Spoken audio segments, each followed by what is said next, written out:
Allah telah mengutus Musa dengan membawa 9 mukjizat yang jelas. Mukjizat-mukjizat itu merupakan bukti yang akurat yang membenarkan kenabiannya dan membenarkan apa yang telah dia sampaikan kepada Fir'aun dari Tuhan yang telah mengutusnya. Mukjizat-mukjizat itu ialah tongkat, tangan, paceklik, terbelahnya laut, banjir, belalang, kutu, katak, dan darah. Semuanya merupakan tanda-tanda kekuasaan Allah yang membuktikan kebenaran Musa alaihissalam. Walaqad atayna Musa tis'a ayatin bayyinatin fas'al bani Israil idza ja'ahum faqala lahu fir'aunu inni la'adunnuka ya Musa mashura. Dan sesungguhnya kami telah memberikan kepada Musa 9 buah mukjizat yang nyata, maka tanyakanlah kepada Bani Israel tatkala Musa datang kepada mereka. Lalu Firaun berkata kepadanya, sesungguhnya aku sangka kamu, hai Musa, seorang yang kena sihir. Sekalipun mereka, Firaun dan kaumnya telah menyaksikan mukjizat-mukjizat tersebut, mereka tetap kafir dan ingkar terhadapnya. Mereka menolak kebenaran itu dengan cara yang aniaya dan sombong. Ternyata mukjizat-mukjizat itu tidak berhasil terhadap mereka. Maka demikian pula seandainya kami memenuhi permintaan orang-orang yang meminta kepadamu, hai Muhammad, akan hal tersebut, yaitu mereka yang mengatakan, kami tidak akan beriman sebelum kamu mengalirkan mata air dari tanah buat kami, dan permintaan-permintaan mereka yang lainnya. Niscaya mereka tidak akan menepatinya dan tidak mau beriman, kecuali jika Allah menghendaki. Qala laqad alimta ma anzala haula'i illa rabbus samawati wal ardh basaira wa inni ladunnuka ya fir'aunu masbura. Musa menjawab, sesungguhnya kamu telah mengetahui bahwa tiada yang menurunkan mukjizat-mukjizat itu kecuali Tuhan yang memelihara langit dan bumi sebagai bukti-bukti yang nyata. Dan sesungguhnya aku mengira kamu, hai Fir'aun, seorang yang akan binasa. Faroda yastafizzahum minal ardi faghraqnahu wa mammahu jami'a. Kemudian Firaun hendak mengusir mereka, Musa dan pengikut-pengikutnya dari bumi Mesir itu. Maka kami tenggelamkan dia, Firaun, serta orang-orang yang bersama-sama dia seluruhnya. Wa qulna min ba'dihi li bani Israil askunul arda fa idza jaa wa'dul akhirati ji'na bikum lafifa. Dan kami berfirman sesudah itu kepada Bani Israel,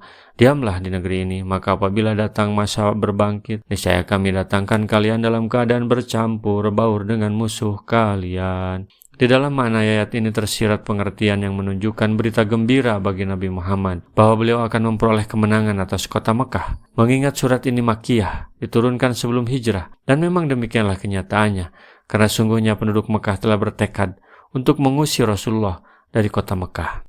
Pembumian Al-Quran. Wabil haqqi anzalnahu wabil haqqin nazala wa ma arsalnaka illa mubasysyiran wa nadhira. Dan kami turunkan Al-Quran itu dengan sebenar-benarnya, dan Al-Quran itu telah turun dengan membawa kebenaran, dan kami tidak mengutus kamu melainkan sebagai pembawa berita gembira dan pemberi peringatan. Al-Quran itu diturunkan dengan sebenar-benarnya, yang di dalamnya terkandung perkara yang hak. Di dalam Al-Quran terkandung ilmu Allah yang Dia kehendaki untuk diperlihatkan kepada kalian, yaitu mengenai hukum-hukumnya, perintah dan larangannya. Al-Quran diturunkan kepadamu, hai Muhammad, seraya dijaga dan dipelihara. Tiada ada sesuatu pun dari selainnya yang mencampurinya, dan tiada tambahan serta kekurangan padanya, melainkan disampaikan kepadamu dengan sebenar-benarnya, karena sesungguhnya Al-Quran itu diturunkan melalui malaikat yang sangat kuat, dipercaya, berkedudukan tetap di sisi Tuhannya, lagi ditaati di kalangan malaikat yang ada di langit tertinggi. Kamu diutus untuk membawa berita gembira kepada orang-orang yang taat kepadamu dari kalangan kaum mukmin,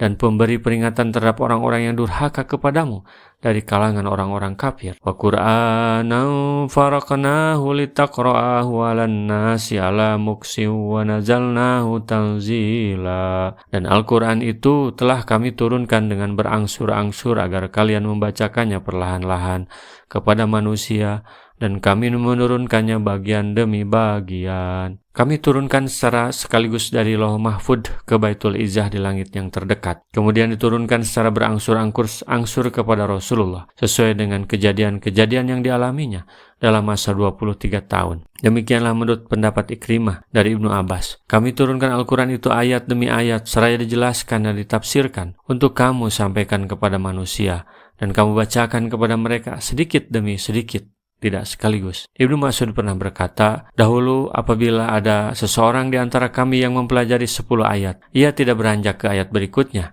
sehingga ia memahami kandungan maknanya dan merealisasikannya secara langsung.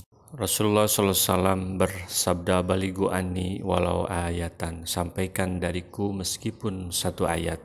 Mari kita sebarkan jalan kebahagiaan dengan like, share, dan subscribe channel ini.